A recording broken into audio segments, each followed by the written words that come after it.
কর্মযোগ। যারা আশ্রমে আছে তাদের যোগ কর্মের দ্বারা ব্রহ্মচর্য, গার্হস্থ্য, বানপ্রস্থ, সন্ন্যাস। সন্ন্যাসীরা কাম্য কর্মের ত্যাগ করবে, কিন্তু নিত্যকর্ম কামনাশূন্য হয়ে করবে। দণ্ড ধারণ, ভিক্ষা করা, তীর্থযাত্রা, পূজা, জপ এসব কর্মের দ্বারা তার সঙ্গে যোগ হয়।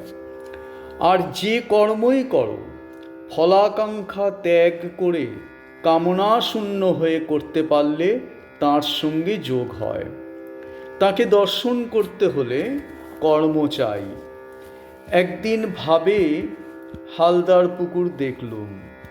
দেখি একজন ছোট লোক পানা ঠেলে জল নিচ্ছে, আর একবার হাত তুলে দেখছে, যেন দেখালে পানা না ঠেললে জল দেখা যায় না।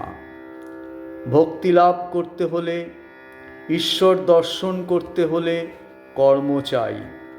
মাখন যদি চাও তবে দুধকে দই পাততে হয়, তারপর দই বসলে পরিশ্রম করে মন্থন করতে হয়, তবে মাখন তোলা হয়। ঈশ্বর আছেন বলে বসে থাকলে হবে না। তবে কর্ম একেবারে ত্যাগ করবার জো নাই।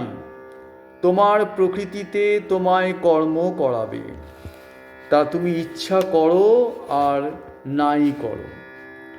তাই বলেছে অনাসক্ত হয়ে কর্ম করো। অনাসক্ত হয়ে কর্ম করো কিনা কর্মের ফল আকাঙ্ক্ষা করবে না। যেমন পূজা, জপ, তপ করছো, কিন্তু লোকমান্য হবার জন্য নয়, কিংবা পুণ্য করবার জন্য নয়।